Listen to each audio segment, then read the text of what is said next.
Hello, everybody. My name's Ed Pavlik, and I'm here today to bring you another GYN Garage. I'm in Lexington, Kentucky. My colleague is Frank Lawton, who's in London, United Kingdom. Well, today we're going to consider the clinical benefit and cost profiles of cancer drugs. We'll examine this through two papers, one from the United States and the other from Canada.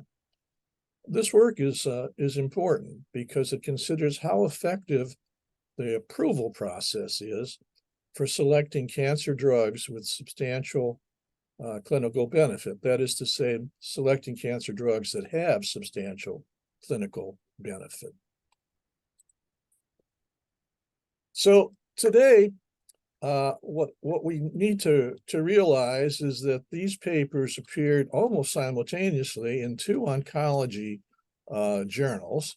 One was JAMA Oncology, and the other was the Lancet Oncology. Now, what I'll do is I'll point out to you that there's some places of good overlap, and some places that the overlap is missing. And what I mean by that is that they have exclusive emphasis in terms of what the papers are pointing out in some sense, and in another sense, they simply either overlap or don't overlap. Now, the Lancet Oncology paper, which I sort of prioritize as I go through this, is taking data only out of Ontario, Canada, which is a single payer system, and opposed to the JAMA Oncology paper, which is in the United States, which is a multi-payer country. 69 drugs that were intravenous, these are cancer drugs, and 98, which are oral injectables, were considered in the Lancet Oncology paper in Canada. And specifically in the United States, 84 genome-directed cancer drugs were looked at. Now, there is a difference here, but nevertheless, the sum and substance of these papers, I think, is worth knowing about and considering. From an economic standpoint, the emphasis in the Canadian paper is to look at expenditures, and they're already quite high. They're 15% of they're incurring a 15% annual increase. So they're not only high, they're going higher. And what we have to say is that in net dollars, net Canadian dollars, they're equivalent in the most recent years in this report of 1.7 billion, which is 1.2 billion US and 0.98 billion British pounds. So we're talking about real money here, as they would say. In the cost of increase profile, what we can look at is that in Ontario, there's been a doubling since 2016, 2017 of what the cost of these things are. So if we look at the 782 million, it goes up by to 2019, 2020 to 1.4 billion and still continues to climb. In terms of the breakdown or the categories for where the spending comes from in Canada, the high cost therapy funding program, which they have, really doesn't eat up a lot of this money, but really most of the budget is for outpatient therapy, shown in gray, and in about equivalent sense for at-home type of chemotherapy. So, what we need to say is that the Canadians have established a pretty fundamental examination of the cost part of these things. Now, what we also, as we get by this, we have to look at in Canada, what was the most expensive use in the categorical therapeutic agent for cancer, and those those expenses were incurred by the immune checkpoint inhibitors, accounting for 17% of spending. And then two other drugs, one of which was Pembro, accounted for 10% of each of the spending. So for the moment, what we can conclude from the Canadian study is this is not only expensive, it's getting more expensive. And is there an end in sight or not? Well, we may not be able to conclude anything about that, but we can ask a question that is both answered by the Canadians and by the Americans. And that's that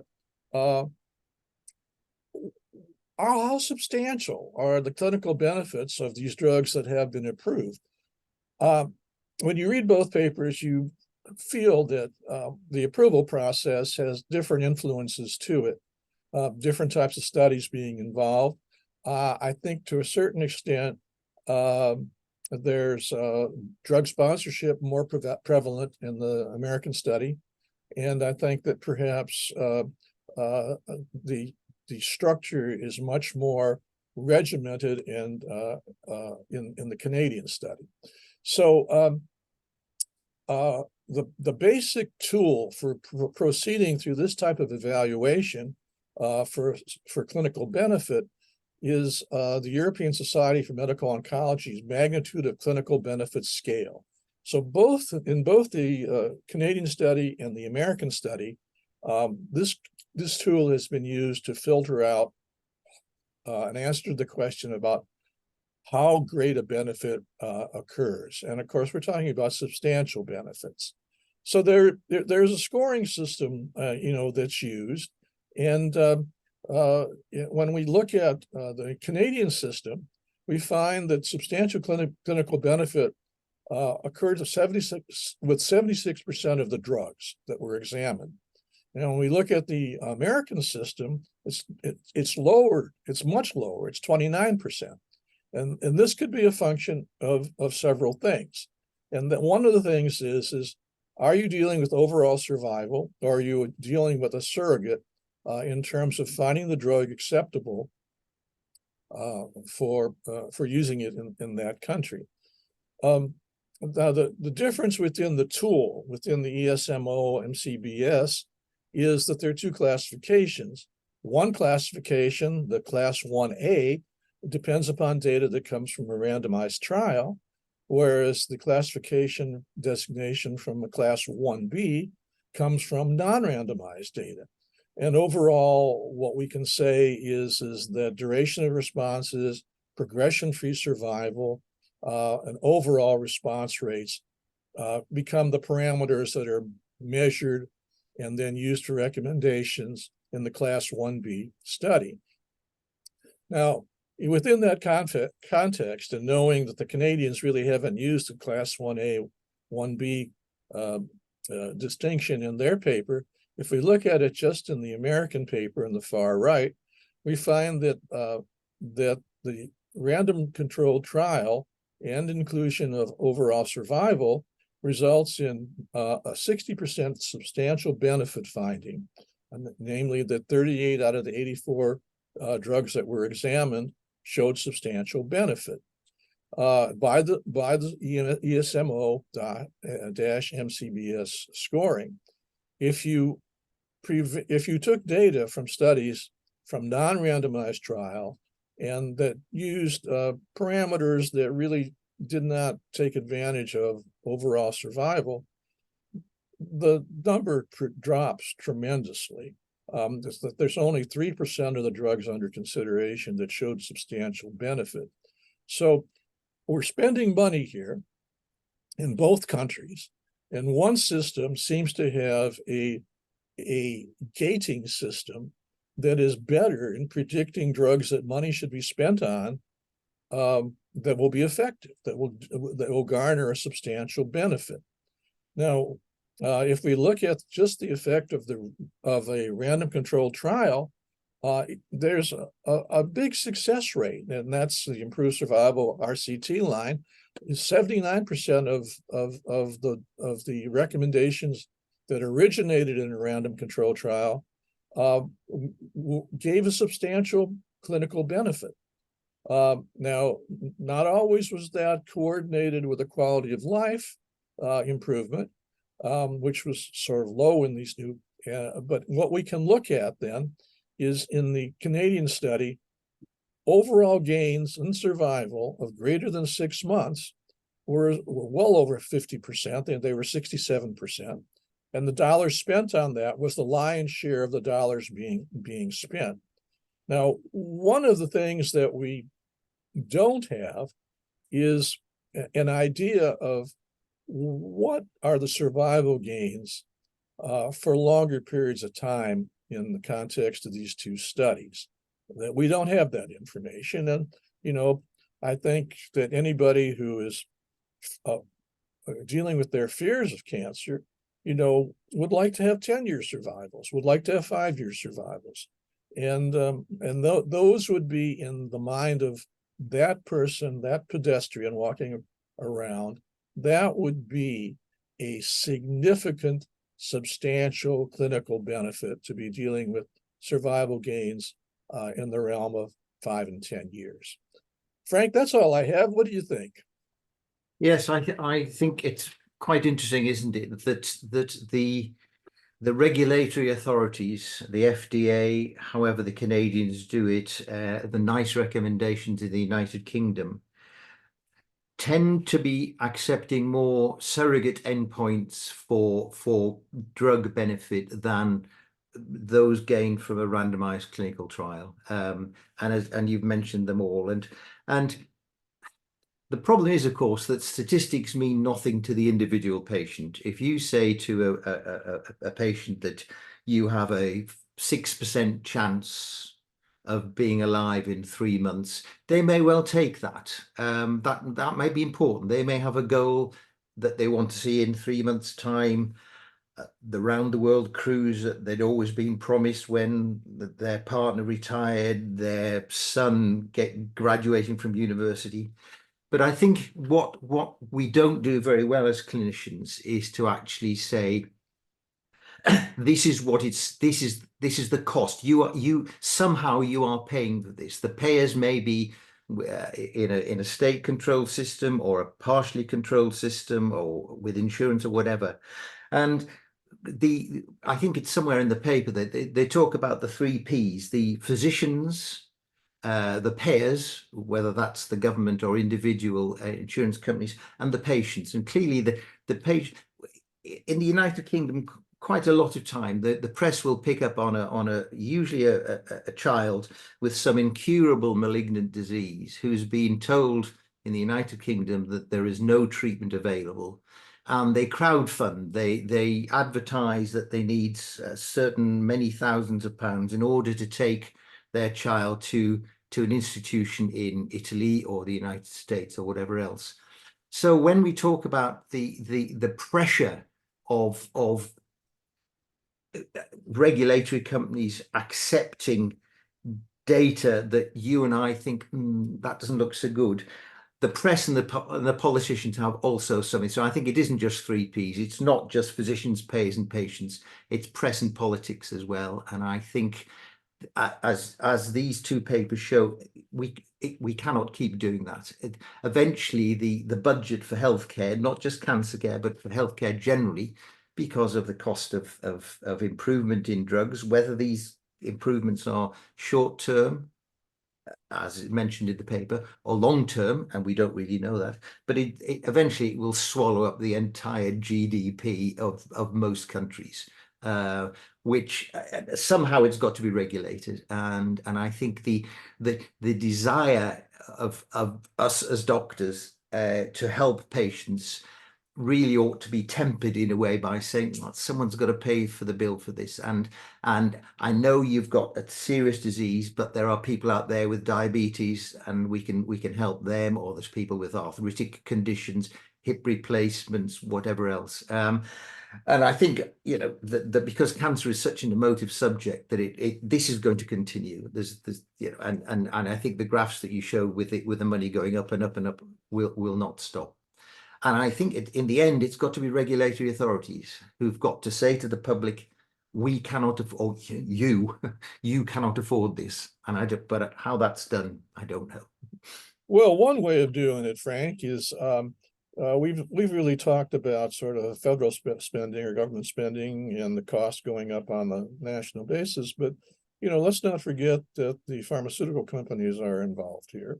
And I think one way of stopping it is to say, look, we're not going to do this anymore unless, and the unless is that these prices are shrunken, and we may have to see, as other things go up, inflation, cost of housing, cost of gasoline, that something has to come down, because there are limits in both the United Kingdom and the United States to the money that you take in due to taxation. And Yes.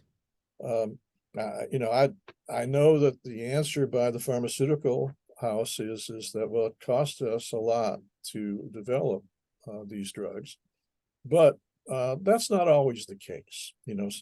Sometimes the development costs take in the cost of a new research building, which if it's one thing to accommodate on paper or on a balance sheet the cost of a new research building for the development of 10 drugs, but if you charge it against one drug, then you're artificially justifying the cost of that drug. Okay, and so I think in the end we should be able to afford these things, but I think we're not in the trend that's going on right now. Yeah, I think in the end it's market economics, isn't it? Is the pharmaceutical companies will charge what they think the market will pay, and at the moment there doesn't seem to be a particular barrier or some way to assess finally the quality of this particular pharmaceutical agent that they're bringing in, whether it's overall survival, progression-free interval, all the other things. And going back to what you said, of course, that you've got to say to pharmaceutical companies there is a limit to it. Well, I suppose we've also got to say that to fuel companies and people who produce milk and all of the other things that we consume, that how on earth do you put a limit on the amount that you're going to pay for a gallon of petrol, a gallon of gas? Or how much do you pay for a chicken or a slab of beef or whatever it is?